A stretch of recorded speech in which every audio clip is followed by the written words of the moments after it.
اب آپ کے سامنے ایک حدیث پیش کرنے جا رہی ہوں میں کہ حدیث نبوی ہے. میرا نبی یہ فرماتا ہے کہ اپنی بیٹیوں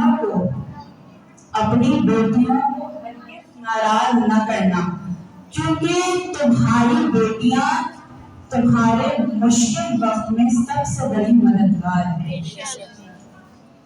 حدیث بیان کی ہے آپ کے سامنے. میرا نبی فرما رہا ہے کہ اپنی بیٹیوں کو ہرگز ناراض نہ کرنا، کیونکہ تمہاری بیٹیاں مشکل وقت میں سب سے بڑی تمہاری مددگار ہیں.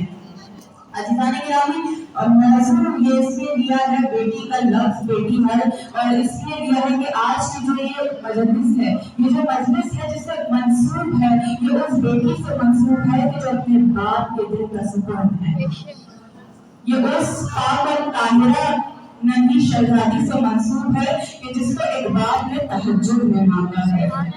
اس لیے میرا موضوع ہے بیٹی، اور شروعات ہے حدیث نبوی سے کہ اپنی بیٹیوں کو ہرگز ناراض نہ کرنا، کیونکہ مشکل وقت میں سب سے بڑی اور قیمتی مددگار تمہاری بیٹیاں ہیں. سامعین گرامی، دور جاہلیت میں جب جہالت کا دور تھا، وہ دور تھا کہ جب علم نہیں تھا، دین سے دوری تھی، علم سے دوری تھی، تو دور جاہلیت میں بیٹیوں کا پیدا ہونا محفوظ مانا جاتا تھا. اور جب بیٹی پیدا ہوتی تھی تو اس کو دفنا دیا جاتا تھا. آپ سب نے سن رکھا ہے کیوں دفنایا جاتا تھا؟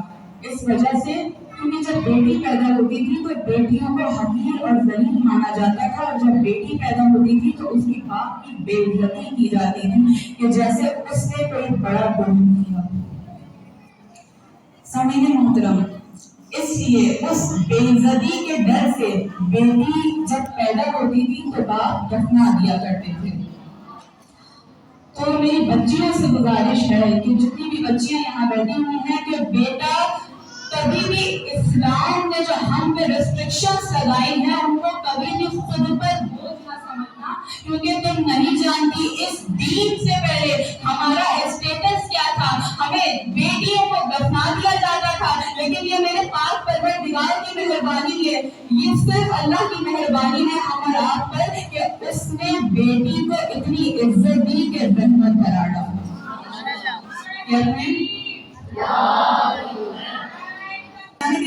کس نے ہمیں دکھایا، کس نے ہمیں سکھایا کہ بیٹی کی کیا فضیلت ہے، بیٹی کی کیا اہمیت ہے؟ نبیوں کا سردار کہ جس کے سامنے ہر نبی کھڑا ہوتا ہے، نبیوں کا سردار اپنی بیٹی کے سامنے کھڑا ہو کر بتلا رہا ہے بیٹیاں دفنائی نہیں جاتی ہیں، بیٹیوں کا احترام کیا جاتا ہے.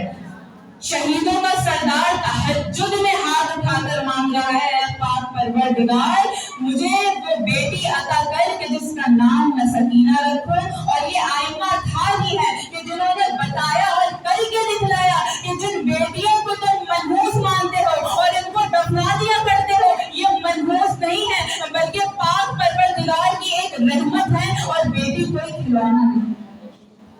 عزیزان گرامی، جب میرے مولا علی کا دور تھا تو میرے مولا علی کو آگے کسی نے خبر دی. آپ سب کی توجہ کی طلبگار ہوں، جو پیچھے بیٹھی ہوئی ہیں ان سے میں کہنا چاہوں گی کہ آپ سب کی تمام خواتین کی میں توجہ کی طلبگار ہوں. تو میرے مولا علی کا جب دور تھا تو میرے مولا علی کے پاس ایک شخص آیا، کہنے لگا مولا کہنا کہ یہاں دوبارہ بیٹی پیدا ہوئی، لیکن وہ بہت دکھی ہے. وہ کہتا ہے ہر بار بیٹی ہو جاتی ہے، بہت افسردہ ہے. مولا نے کہا کہ میرے پاس بلاؤ. مولا کہتے ہیں کہ میرے پاس بلاؤ. آپ علی کے پاس آیا ہے. میرے مولا نے کہا گھبراتا کیوں ہے، بیٹی ایک رحمت ہے، اللہ ہر کسی کو بیٹی عطا نہیں کرتا. کون کہہ رہا ہے؟ امام کہہ رہا ہے. میرا مولا کہہ رہا ہے کہ اللہ ہر کسی کو بیٹی عطا نہیں کرتا. جب پروردگار خود سے اس کو قریب کرنا چاہ رہا ہوتا ہے اور اس کو جنت کا درجہ دینا چاہ رہا ہوتا ہے، اس کی آخرت سنوارنا چاہ رہا ہوتا ہے، تو اس کے گھر میں بیٹی کی ولادت کرتا ہے. میرا مولا کہہ رہا ہے گھبرا نہیں، بیٹی اس کی طرف سے ایک تحفہ ہے. میرا مولا کہہ رہا ہے کہ میں نے خود، کون کہہ رہا ہے؟ یہ علی کہہ رہا ہے کہ میں نے اپنے نبی سے سنا، میں نے اپنے سرکار سے سنا، میں نے اپنے آقا سے سنا. کیا سنا؟ مولا حدیث بیان کر رہے کہ میں نے اپنے نبی سے سنا کہ اگر پروردگار نے تمہیں ایک بیٹی عطا کی ہے اور تم نے اس کی اچھی پرورش کی اور اس کی شادی کی تو